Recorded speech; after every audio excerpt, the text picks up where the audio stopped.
కొద్దిగా సార్ అమ్మగారు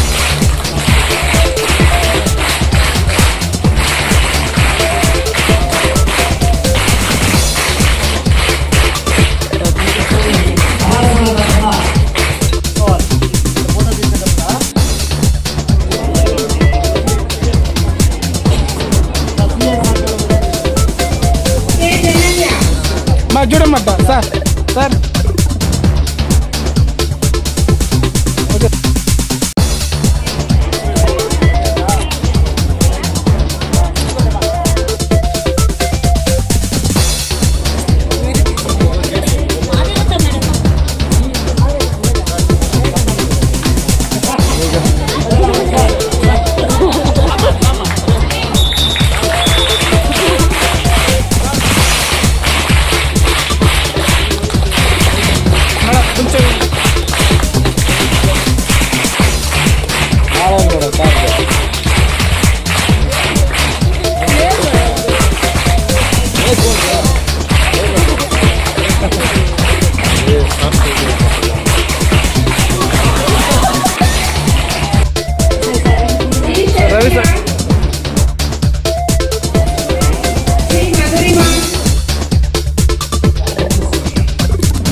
అందరూ కూడా ఆ సమస్యలు తిరిగిన వల్ల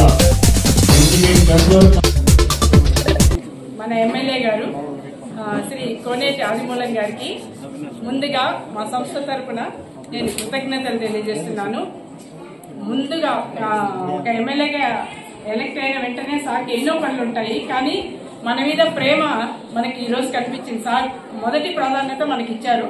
సార్ మేము మీ నమ్మకాన్ని వమ్ము చేయకుండా పిల్లలకి మా 100% కృషిని మేము పిల్లల్లో చూపించిన వాళ్ళ లైఫ్ మా మేరకు కృషి చేసి పిల్లలకి రిజల్ట్ ఇచ్చి వాళ్ళ మంచి భవిష్యత్తు మా చేతుల్లోనే వాళ్ళ భవిష్యత్తు ఉండాలని చేసుకొని మా బాధ్యత మా గుర్తుల బాధ్యతను మేము నెరవేరుస్తున్నామని మా అందరి తరఫున నేను మీకు నెరవేరుస్తామని మా అందరి తరఫున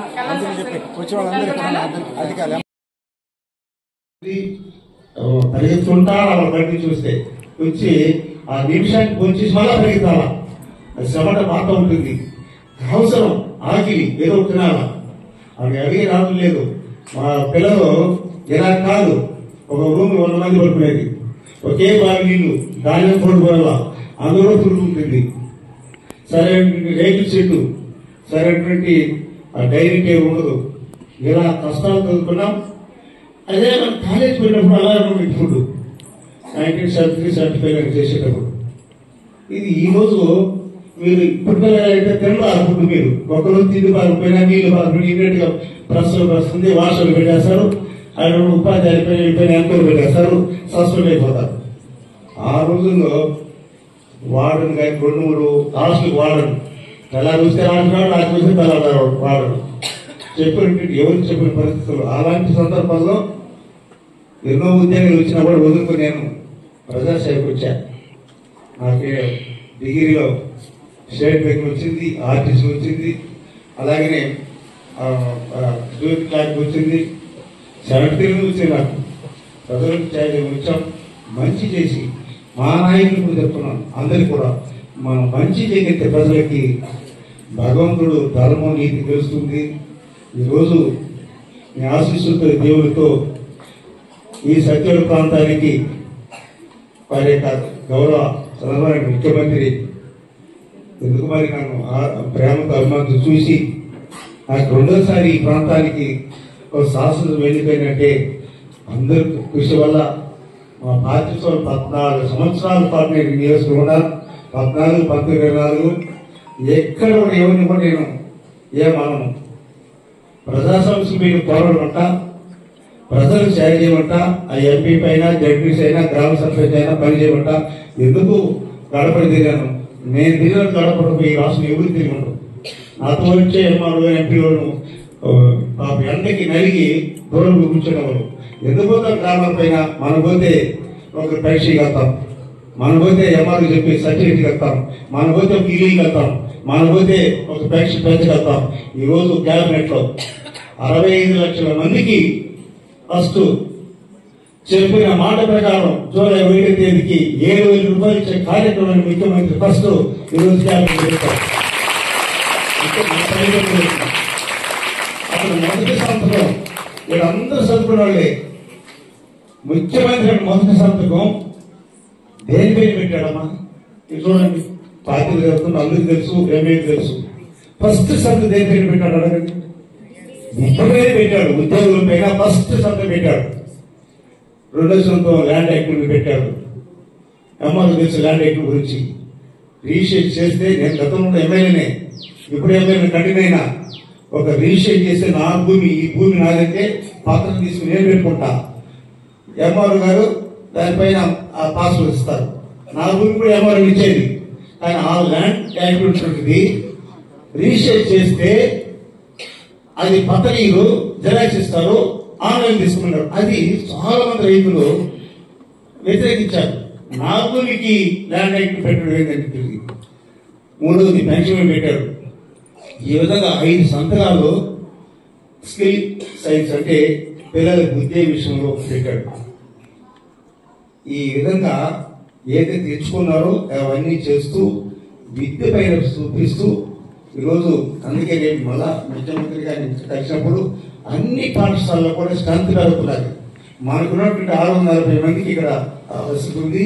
చాలా మంది పేదలతో కూడా చేర్పించాలనుకున్నారు. మా రికమెండేషన్ ఉన్నాయి, ఏమన్నా ప్రిన్సిపల్ పరిమితి అంతా పెట్టుకుంటారు. మాలో ఫుడ్ పెంచాలా, కాలేజ్ యాక్షన్ తీసుకుని రావాలి అడిషనల్ గా, మళ్ళా డిస్ట్రిక్ట్ గవర్నమెంట్ వాళ్ళు ఆల్రెడీ మళ్ళా ప్రభుత్వానికి తెలాలి. ఇలా అన్ని పాఠశాలలో కూడా గురుకుల పాఠశాల శాంతి పెరుగుతున్నది. విద్యార్థులు ఎక్కువైపోయినారు. నీళ్లు వస్తుంది. ఒక పేదవాడైనా కూడా ఎస్సీ కులం పుట్టినా కూడా మనగది పెట్టేది. ప్రపంచ దేశాలన్నీ కూడా చదువుకోవాలి. ఉపాధ్యాయులు పుస్తకాలు చదవాలి. ముందు ప్రపంచ దేశాలంతా కూడా మన భారతదేశం కాదు, ప్రపంచ దేశాలంతా విగ్రహపెడుతున్నారు. అతను కొనియాడుతున్నారంటే అతను పెట్టిన కష్టం. ఈ భారతదేశంలో ఎవరు చదువు చదివి మంచి న్యాయశాఖ మంత్రి ఉండి ఈ రాజ్యాంగ రాసిన మహనీయుడు ఈరోజు చట్టసభలో కానీ పార్లమెంట్ కానీ కోర్టులో కానీ అతను రాసిన చట్టాలే ఈరోజు మేము ఉన్నామంటే వారు పెట్టి పిచ్చోళ్ళ మాకు రిజర్వేషన్లు ఎమ్మెల్యేలు ఎంపీలు అయినారు అందరూ కూడా. అందుకని ఈరోజు మహనీయుడు వారు లేకపోయినా అంబేద్కర్ జయంతి కానీ అంబేద్కర్ వర్ధంతి కానీ ప్రతి గ్రామంలో మేము ఆ ఉద్యోగం ఇచ్చాం. కాబట్టి మేము 75లో పుత్తూరులో భారీ ఎత్తున అంబేద్కర్ జయంతి చేయించేవాడు. అంబేద్కర్ భవన్ కట్టా, అంబేద్కర్ విగ్రహం కట్టా. అన్ని ప్రాంతాల్లో కూడా ఆ సెంట్రల్ పెద్ద అంటే ఆనాడు కలెక్టర్ గారు తీసుకొచ్చి శాసన కలెక్టర్ గారు తీసుకొచ్చి అంబేద్కర్ విగ్రహం కంచి విగ్రహం ఓపెన్ చేసిన పుత్తూరు. ఎవరు ఇచ్చినా ఇపోయినా పుత్తూరులో మంచి సైడ్ సెంటర్ లో తీసి అంబేద్కర్ భవన్ నిర్మాణం చేశారు. ధర్మం ధర్మాన్ని తెలుస్తుంది, ధర్మం ధర్మం రక్షిస్తుంది. అధర్మం పోతే ఎవరికైనా ఇబ్బంది పడుతుంది. భగవంతుడు ఇచ్చాడు మనకందరికీ కూడా. మనకు కూడా ఆందోళన ఇస్తాడు, ఎంపీలు డబ్బు ఇచ్చాడు, ఎంఆర్ఓ డబ్బు ఇస్తాడు, జీతాలు. గతంలో జీతాలు లేదు మన తల్లిదండ్రులకి.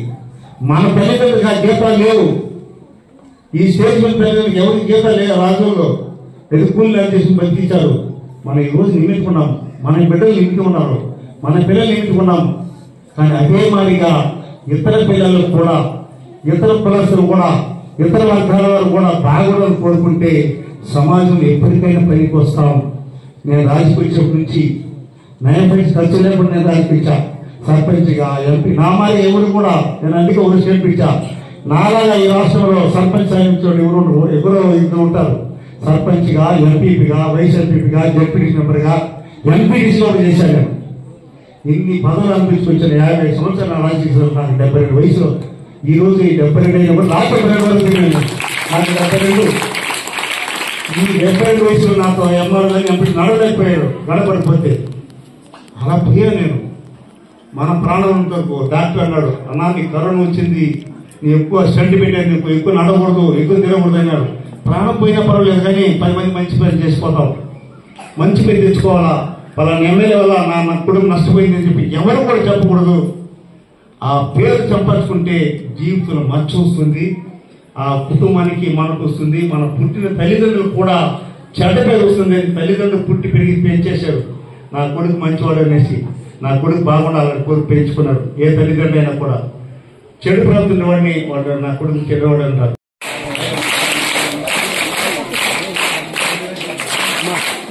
बनेरा